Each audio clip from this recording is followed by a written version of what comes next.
우리가 보통 은혜를 모르는 이들, 또 은혜를 쉽게 저버리는 이들을 배은망덕하다라는 표현을 쓰죠. 은덕을 잊고 배반한다는 말이에요. 그러니까 은혜를 원수로 갚는 거죠. 근데 이런 경우들이 참 많은 것 같아요. 우리 옛말에 이런 말이 있지 않습니까? 검은 머리 짐승은 거두는 게 아니다. 이 검은 머리 사람이죠.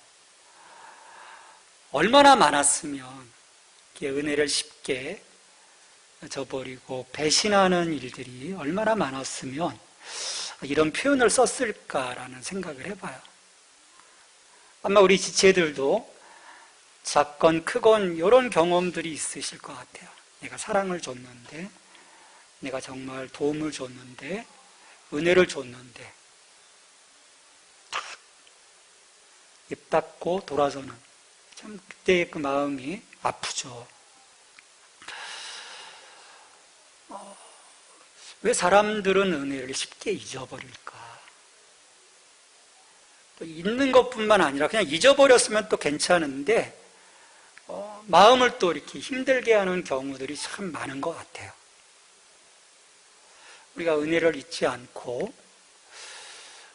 감사하며 살 수는 없을까? 이것은요, 지금이 있기 이전에 내 상황이 어떤 상황이었는지를 늘 기억하는 것으로부터 저는 시작된다라고 봐요. 그 상황 속에서, 과거 나의 상황 속에서 그 누군가의 도움이 없었다면 내가 어떻게 되었을까? 내 삶이 정말 힘들지 않았을까? 그것을 인정하는 거죠. 그 인정할 때 지금의 나를 있게 한 그 누군가에게 우리는 감사할 수 있는 것이 아닌가 생각을 해봅니다. 이것이 없을 경우에는 대부분 자기에게 집중되기 때문에 내가 했다라는, 내가 살아냈다라는 그 생각 속에서 그런 은혜를 기억하지 못하는 것 같아요. 그러니까 우리가 하나님과의 관계에서도 저는 마찬가지라고 생각을 합니다. 내가 지금 하나님의 어떤 은혜 가운데 있는가, 그래서 우리가 먼저 기억할 수 있어야 되고요. 은혜를 입기 이전에 나는 어떠했는가, 거기에 대한 분명한 그 기억. 그래서 어제와 오늘의 하나님 은혜 안에서 새로워진 내 모습을 늘 볼 수 있다면, 그리고 이것이 나로 인함이 아니요 하나님의 사랑이었다, 그것을 우리가 매 순간 놓치지 않는다면 우리는 늘 하나님의 은혜 안에 반응하면서 살 수 있지 않을까라는 생각을 해봅니다. 오늘 말씀도 그런 결에서 지금 사도 바울이 에베소 교회 교인들을 향해서 말씀을 하고 있는 거예요.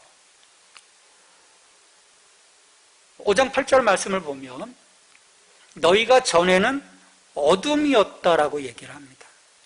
어둠이었다. 여러분, 어둠이 어떤 것입니까?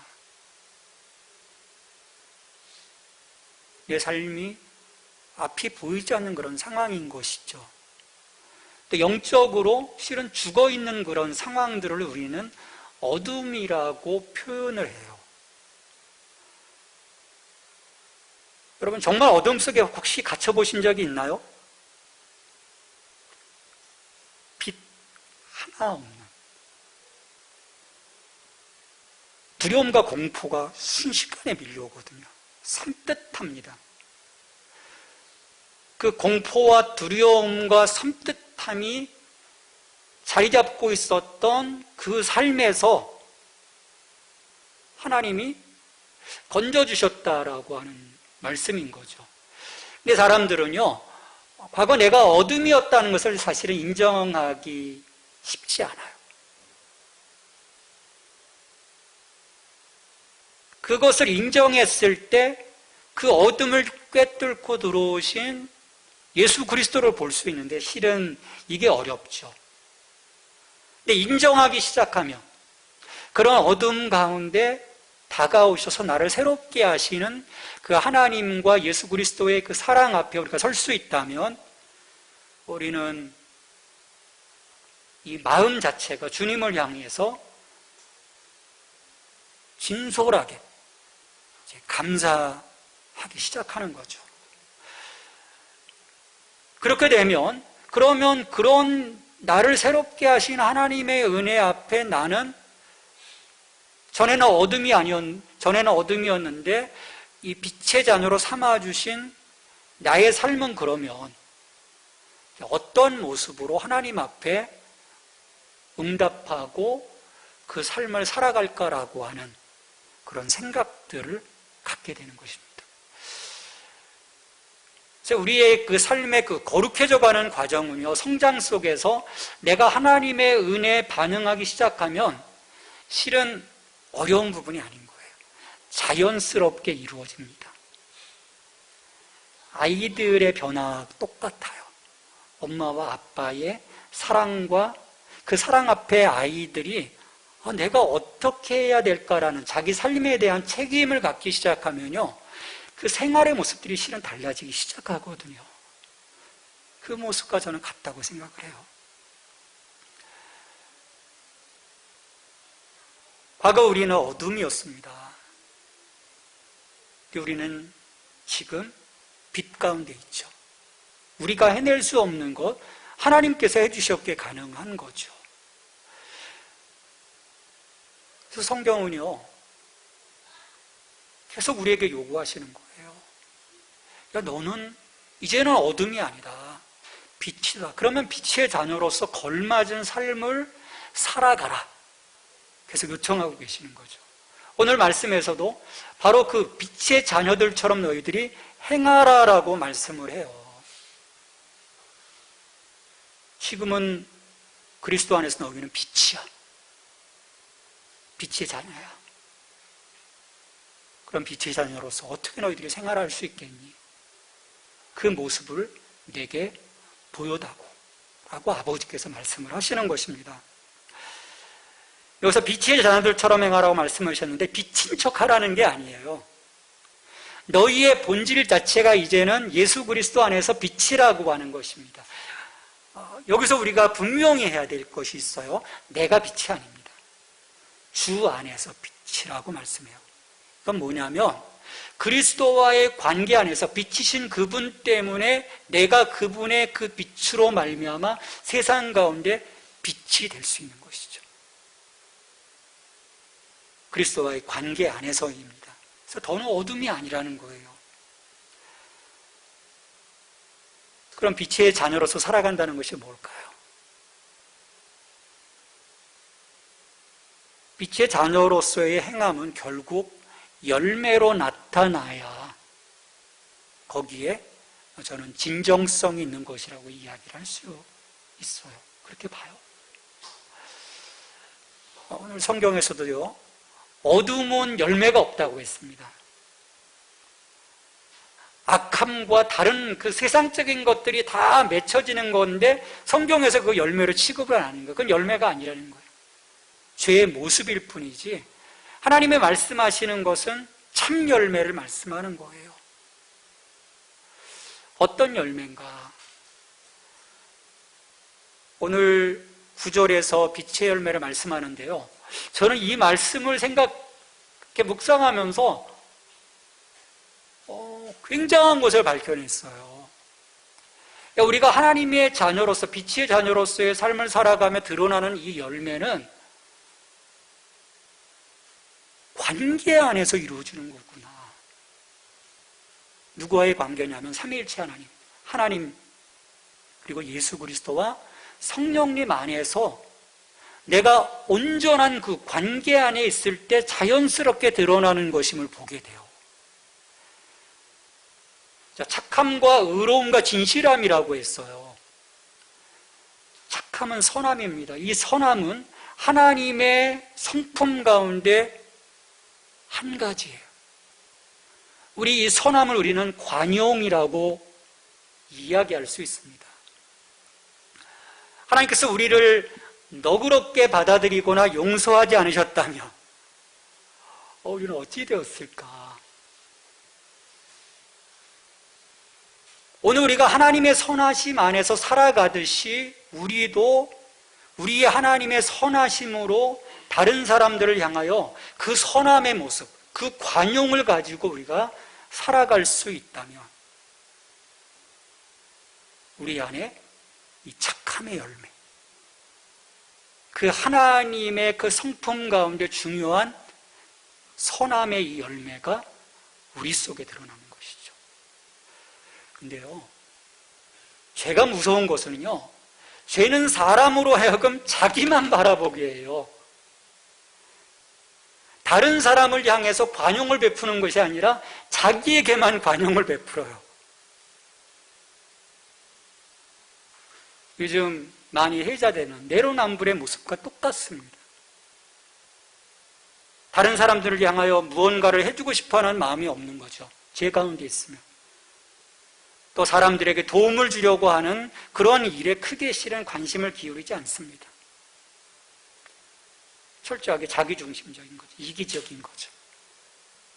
이걸 끊어내고 하나님께서 모든 사람에게 선하셨듯이 같은 방식으로 모든 사람에게 선한 그 모습, 그 아버지의 관용으로, 그 너그러움으로, 그 사랑으로, 그 용서로 나가라는 거예요. 쉽지만은 않죠. 그래서 예수님 그 아버지의 그 사랑에 대한 그 비유를 그렇게 말씀해 주시잖아요. 일만대 엄청난 빚을 진 그 동간이 임금에게 용서를 받잖아요. 탕감을 받잖아요. 근데 겨우 100데나리온 빚진 자기 동료를 용서해 주지 못하지 않습니까? 저는 그게 우리들의 모습이 아닌가 생각을 해요. 나는 사랑을 입었고 은혜를 입었는데 내 옆에 사람들에게는 그 자그마한 관용조차 베풀지 못하는 그런 그 모습. 하나님은 그것을 끊어내라는 거예요. 하나님의 그 선함의 열매, 관용의 열매를 맺으라는 것이죠. 두 번째 열매는요, 의로움입니다. 우리가 어떻게 의로워질 수 있을까요? 여러분, 의로운 자입니까? 우리 당대의 의로운 자, 노아처럼 의로운 자입니까? 이 의로움은요, 나 혼자서는 절대로 이룰 수 없는 열매인 거예요. 그리스도와의 관계 안에서 맺혀질 수 있는 중요한 열매입니다. 우리가 아무리 도덕적인 행동과 법을 잘 수행한다고 해서 의로워지는 것이 아니에요. 하나님의 새로운 의신 예수 그리스도 안에 그분과 연합 속에 그분의 의로 내가 더 입혀졌을 때, 그분이 나를 보증해 주실 때, 그분의 의로 내가 하나님 앞에 섰을 때, 그때서야 비로소 우리를 의롭다 여겨주시는 거죠. 우리가 그리스도 안에 그분 때문에 이루어지는 그 열매이기 때문에 내가 그분 안에 채워지지 않으면 우리는 그 어떤 때도 이 의로움의 열매를 맺을 수가 없는 거예요. 그러니까 하나님과의 관계 안에서 그 아버지의 선함으로, 그리고 예수 그리스도와의 관계 안에서 그분의 의로 더듬혀지는 그 의의 그 열매. 함께 세 번째는 성령 안에서 이루어지는 진실함입니다. 성령은 진리의 영이에요. 진리의 영이신 그 인도함 가운데 있는 그 우리가 그 진리 가운데 있다면 우리의 모습은요, 그 거짓과 정직하지 못한 것과 감추인 것과 외식과 위선, 이 모든 것들은 우리의 삶에서 제거되어져야 하는 것들입니다. 참 이렇게 얼굴을 보고 있어도 제대로 볼 수 없는 것이 우리들의 눈이잖아요. 근데 하나님은 우리의 모든 것을 보시는 분입니다. 우리의 가식을 보시고요, 우리의 외식을 보시고요, 우리의 거짓됨을 보죠. 우리의 잘못된 그 열망을 보는 거예요. 또 우리 지체들 간에도 마찬가지입니다. 그 열매를 내가 지체들 가운데 보여줄 수 있을 때 예수 그리스도 안에서 이 몸된 교회로서의 모습이 저는 건강하게 이루어진다라고 봅니다. 이 세 가지 열매, 이 세 가지의 열매를 오늘 말씀하고 있어요. 근데 이 빛의 열매가 맺히는 그 원리가 뭐겠어요? 열매가 여러분 갑자기 열립니까? 갑자기 열매가 주렁주렁 맺히겠습니까? 억지로 되는 것도 아니고 임의로 만들어지는 것도 아닙니다. 물론 외식적으로 어떤 그 위선적으로 보여줄 수 있겠지만 하나님 앞에서 그것은 가짜라고 하는 것이 분명하게 드러날 것이고요, 결국 사람 앞에서도 시간이 지나면 드러나게 돼 있습니다. 열매로 그 사람을 알 수 있다고 했거든요. 그 열매가 참인지 거짓인지는 시간 안에서 밝혀지기 때문입니다. 그 순간만 모면한다고 해서 되는 것이 아니라는 거죠. 그런 점에서 열매는요, 그것들을 이루어갈 수 있는 어떤 그 시간과 어떤 그 요소, 그래서 그것들이 성장과 발전과 성숙하게 하는 이런 그 시간과 거기에 따른 그 많은 그 요소들이 필요한 거예요. 근데 그 중에서 정말 가장 중요한 것은요, 생명이신 예수 그리스도와 내가 끊임없이 연결되어져 있는가입니다. 왜냐하면 열매는 나무의 그 생명의 결실인 거예요. 그 나무가 갖고 있는 본질의 표현입니다. 그러기에 생명의 근원 되시는 예수 그리스도와 내가 연합되어져 있는 거예요. 그래서 그분이 나의 포도나무가 되어주시고 내가 그분의 가지일 때에만 이루어질 수 있는 열매인 거예요. 왜냐하면 그리스도의 생명으로부터 저는 이 열매가 맺혀진다고 믿기 때문입니다. 여러분 그리스도와 연합되어 계십니까? 그분의 생명 안에 있습니까? 그분의 본질로 채워지고 있습니까? 우리가 그리스도인이 된다고 하는 것은요, 그 일을 하는 거예요. 외형적인 어떤 그 잘됨에 대한 그런 기대가 아니에요. 내가 그분의 생명으로 그분의 본질로 채워진, 그래서 빛의 자녀로서 살아가는. 여러분 그러면 아버지께서 그런 그 빛으로서의 삶을 살아가기를 결단하고 기뻐하는 그 자녀를 아버지시라면 어떻게 하시겠어요? 여러분 한번 상상을 해보세요. 내가 이렇게 빛으로 살아가며 열매 맺는 나로 인해 기뻐하실 아버지 하나님, 그 아들 예수를, 그 진리의 영이신 성령님을 한번 여러분 상상을 해보세요. 얼마나 기뻐하시겠어요? 그렇게 기뻐하시는 주님이 내 삶을 그냥 바라보시겠습니까? 세워주시는 거죠. 지켜주시는 거죠. 축복해 주시는 거죠. 달라고 해서 주어지는 은혜가 아닌 거예요. 그 삶을 살아내는 그 부르심 가운데 우리가 온전하게 응답할 때, 그 부르심 앞에 서 있을 때 하나님은 우리의 삶을 전폭적으로 저는 책임져 주신다고 믿어요. 그래서요, 이 에베소서 5장 10절에서 바울이 뭐라고 얘기합니까?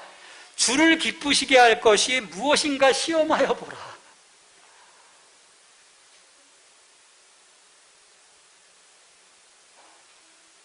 정말 주님이 기뻐하시는 거, 그것이 무엇인지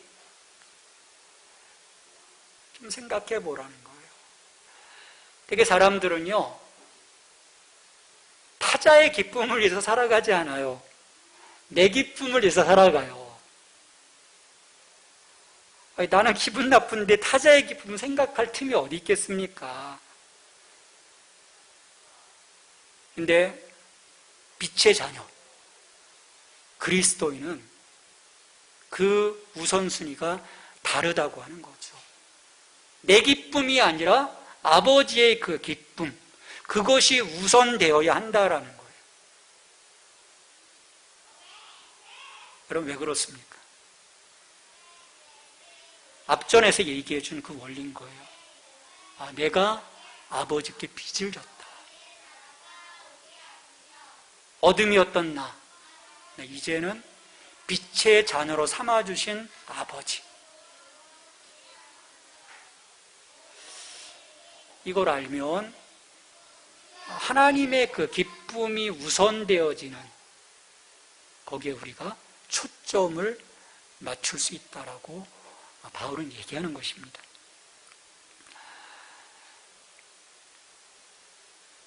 사람들은 그럼에도 뭔가 어둠이 자신의 그 부끄러운 행위를 감춰준다고 생각을 해요. 그래서 은밀히 지속적으로 행합니다. 밝은 대낮에는 사람들 다 이렇게 온전하게 살아가는 것처럼 보이지만 어두워지기 시작하면 이 세상에는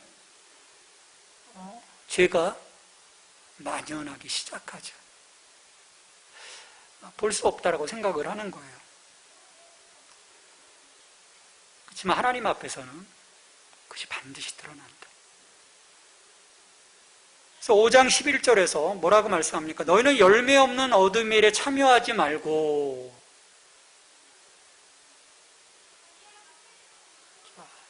소극적인 부분에 참여하지 말라. 그리고 적극적으로 도리어 그 어둠의 일 가운데 있는 자들을 책망하라라고 말씀을 해요. 이제 이 상황을 끊어낼 뿐만 아니라 그 어둠을 상쇄시키기, 어둠을 제거하기 위한 너의 그 신앙의 모습을 복음 안에서 세워가라라고 말씀하고 있는 거예요. 책망한다고 하는 것이 뭐겠습니까? 책망한다는 것이 그 사람을 인간적으로 신랄하게 너 나쁜 놈이야! 라고 정죄하라고 하는 것이 아닌 거예요. 그건 예수님의 정신과 위배되는 것입니다. 예수님 말씀하시잖아요. 너희 눈에 들보는 깨닫지 못하고 남의 눈에 티끌만 보냐. 저는 예수님의 해악이 참 재밌다고 생각해요. 우리 안에 들보가 그냥 박혀 있는데 남한테 티끌만 보는 그런 책망이 아닌 거예요. 책망한다고 하는 것은 그 사람에게, 그리고 그 사람이 처해 있는 그 전체의 상황 속에 복음이신 예수 그리스도의 빛을 비칠 수 있도록 그 매개체가 되라고 하는 것입니다. 그래서 복음이신 그리스도의 빛 안에 그의 어둠이 드러날 수 있도록, 그 자신의 어떤 그 영적 자각이 일어날 수 있도록 네가 브릿지 역할을 하라는 거예요.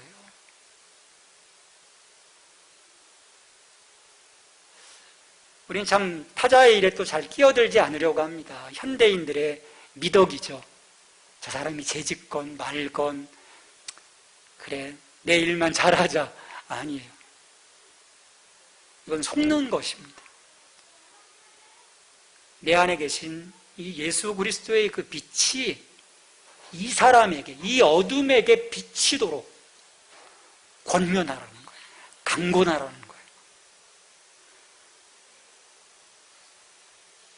그것은 부끄러운 일이기 때문이죠. 또 하나님 앞에 결국 심판받아야 될 일이기 때문이에요. 이 빛과 어둠은 여러분 공존할 수 없습니다. 오늘날 교회의 모든 비극은요, 바로 이러한 구분이 없어졌다는 데 있어요. 여러분, 어둠을 용서하는 것이 관용이 아니에요. 그게 선함의 열매가 아닙니다.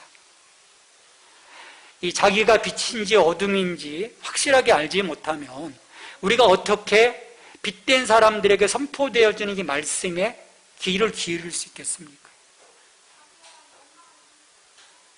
귀담아 들을 수 없고요.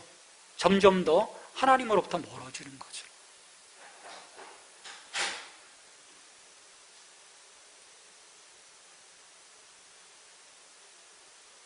이 13절 말씀을 좀 보겠습니다. 우리 같이 읽겠습니다. 13절 말씀. 그러나 책망을 받는 모든 것은 빛으로 말미암아 드러나나니 드러나는 것마다 빛이니라. 책망을 받는 모든 것. 결국 그 어둠은 빛으로 말미암아 드러나는 것입니다. 아무리 숨기려고 해도 결국은 드러나게 되어 있는 것입니다. 그리고 심판받게 되는 거예요.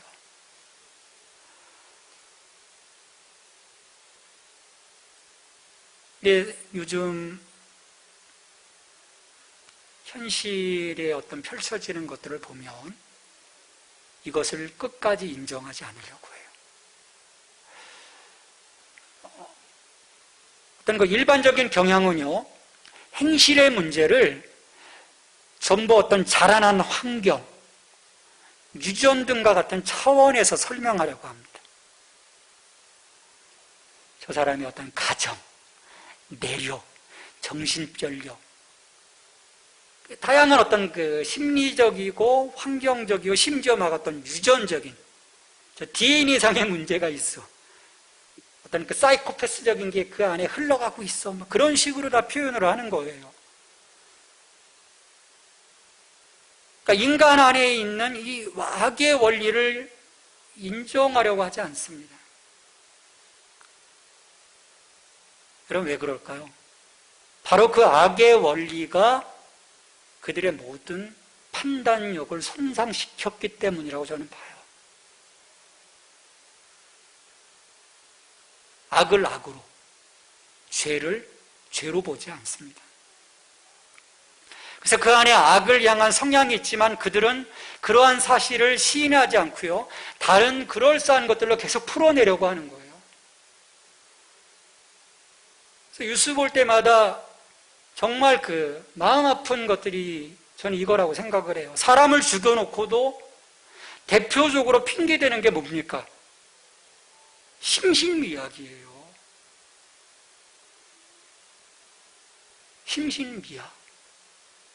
그리고 법원은 또 그런 것들을 인정해 줍니다. 그래서 변호사들이 집요하게 심신미약으로 몰고 가요.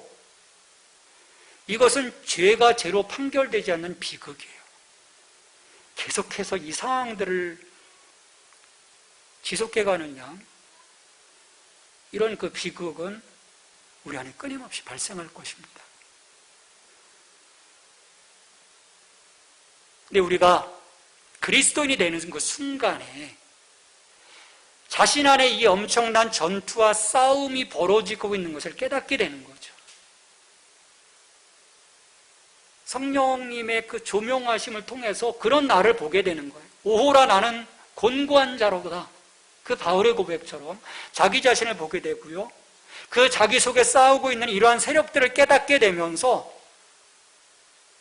우리는 말씀 앞에 반응하기 시작하게 되는 거죠. 그래서 오늘 14절 말씀에서 뭐라고 말씀하십니까?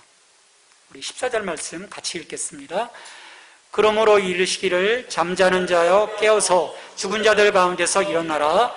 그리스도께서 너에게 비추리라 하셨느니라. 과거 어둠이었지만 우린 지금 빛의 자녀입니다.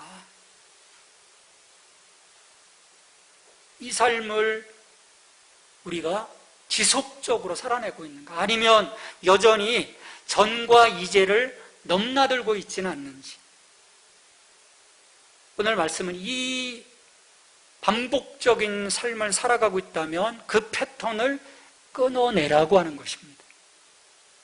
과거와 현재 사이를 반복하지 말라는 거예요. 여러분, 회심이 뭡니까? 오늘 말씀 속에 회심의 모습이 나와요. 잠에서 깨어나라는 거예요.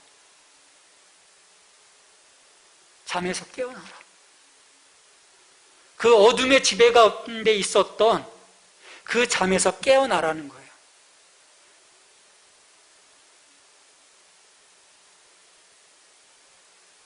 여러분, 매트릭스라는 영화 혹시 보셨습니까?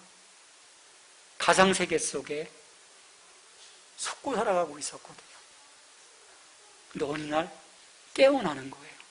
참 인간의 모습을 보는 거죠.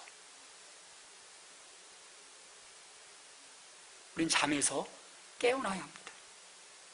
회심은요, 죽음에서 다시 살아나는 거예요.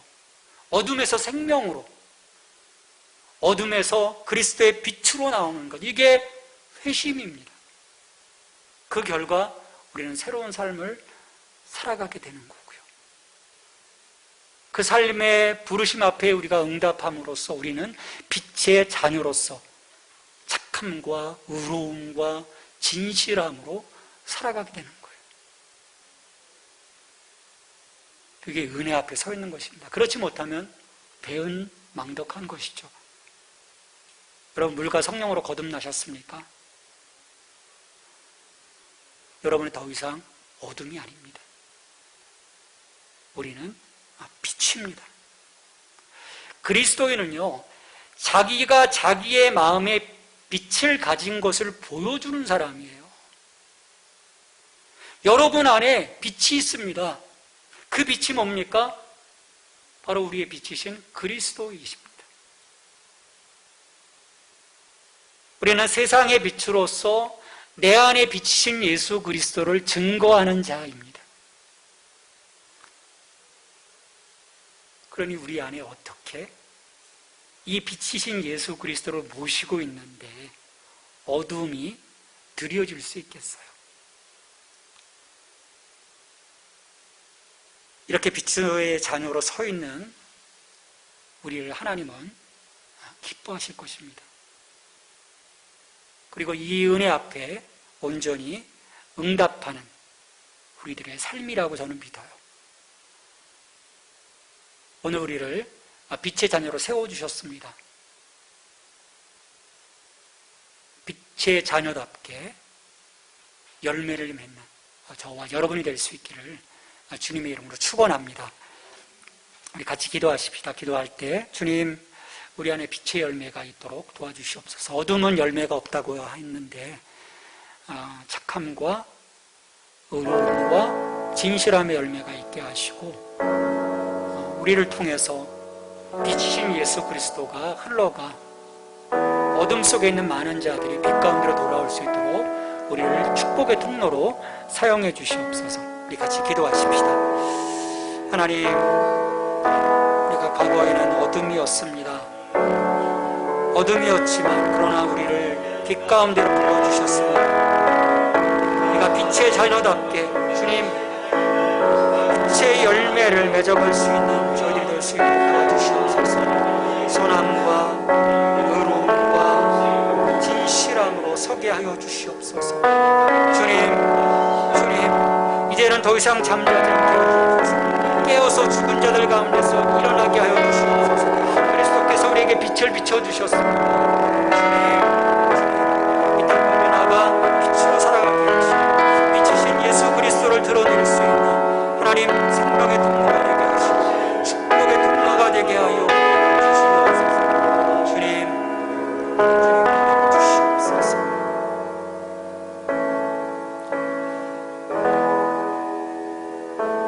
어둠에서 빛으로 불러주신 하나님의 은혜 앞에 빛의 자녀로서 온전히 응답하고 그 삶을 살아가며 빛의 열매를 맺어나가는 저희들 될 수 있도록 이 시간 기름 부어 주시옵소서. 아버지의 마음을 기쁘게 하는 자녀들 되기를 원합니다. 또한 그 기쁨이 내 삶 속에 고스란히 녹아들어 그 기쁨이 우리의 능력이 되게 하시고 또 하나님의 은혜 안에 설 수 있는 보증이 될 수 있도록 주님 축복하여 주시옵소서. 예수님의 이름으로 감사하며 기도합니다. 아멘.